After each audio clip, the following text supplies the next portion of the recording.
Episcopal priest. She is a blogger. She is a storyteller. And she is optimally bipolar. Put your hands together for Joani Peacock!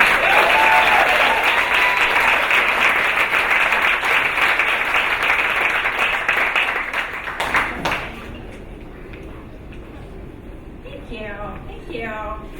Peacock really is my name. It really is. It's a great name. I told this story a little over a year ago. It's called Surreal. I told it was Story District and NPR's Invisibilia at Lincoln Center about a year ago. And Invisibilia explores these liminal places, these in-between places. And so this is a story of my manic summer and the boundaries between what is manic and maniacal and what is mystical. Okay. So, it is the summer of 2005, and I've been out of work for about a year. I am an Episcopal priest, and I get a job covering a parish for 3 months. I am psyched to be back in the pulpit again, but also super anxious. I am really good at what I do, and I want to do a really good job, but I have been in and out of the hospital 4 times for mania, a tightrope that I am just learning to walk. Mania is my favorite pole of bipolar. It is awesome. My world expands, my thoughts spiral, my mind opens to unseen things. The ancient Irish have a name for this kind of thing. They call it a thin place. A place where space-time can stretch while you are standing still. Past, present, future overlap. Heaven and earth intersect. Bipolar disorder for me is about how big my thin place is. Too small and my world collapses. Too big and my world explodes. So after 4 trips to the psych ward, I have got this. I have got my meds, I know my triggers. Who cannot handle a little mania? So, to get back up to speed, I start to read. Nightly, I take about half a dozen books to my bed. The Bible, of course. Commentaries, novels, quantum physics. Madly flipping pages, I scribble in the margins. What the fuck? That doesn't make any sense. And yes, I totally agree. And wrong, Neil deGrasse Tyson, you're just wrong.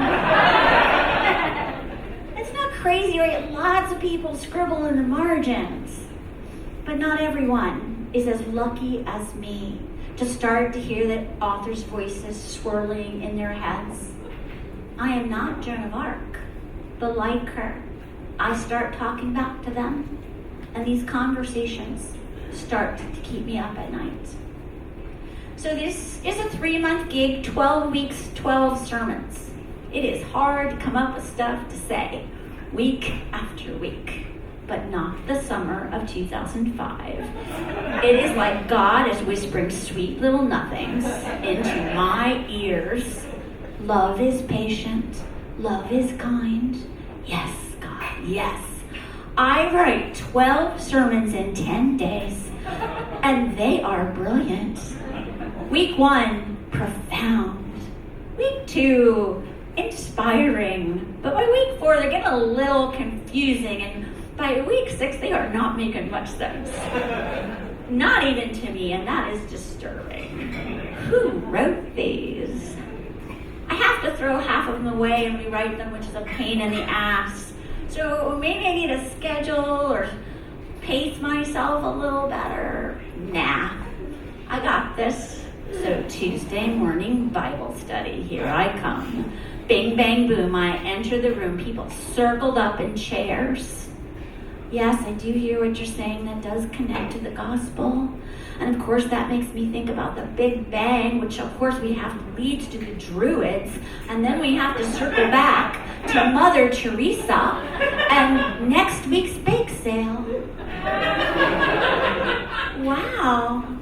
Apparently I am just as great a teacher as I am a preacher.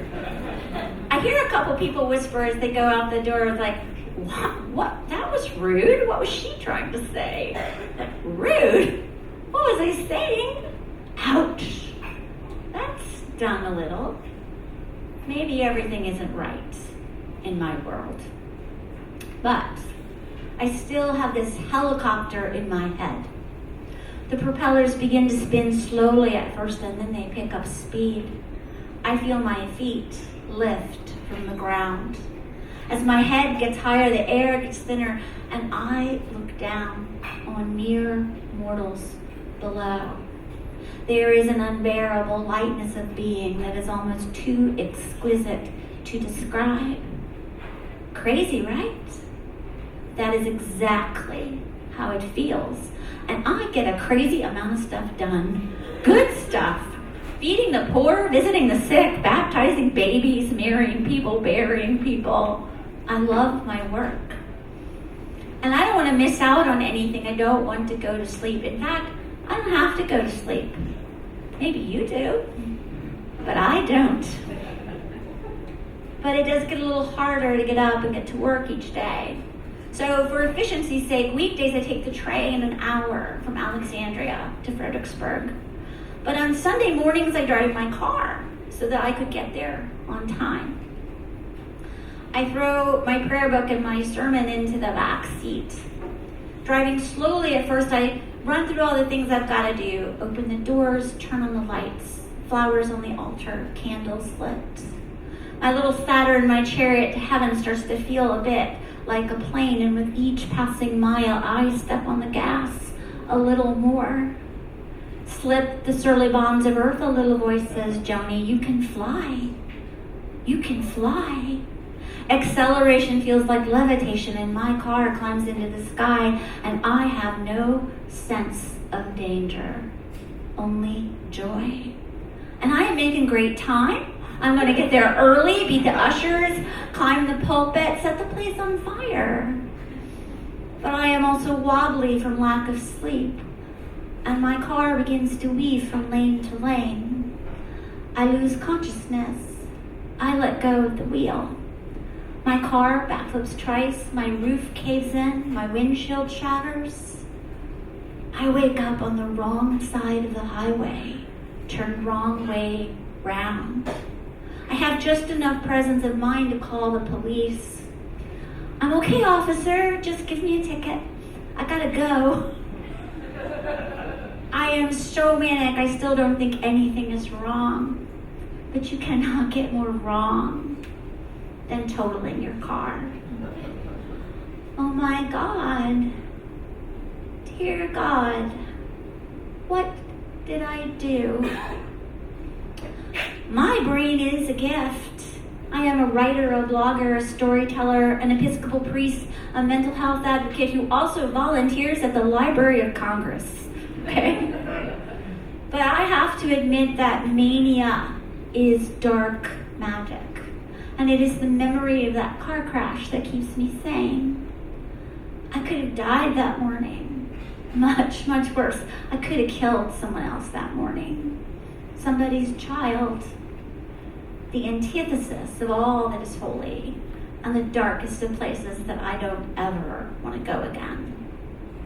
So, how do I keep my feet on the ground? Well, I take a few little meds every day like clockwork.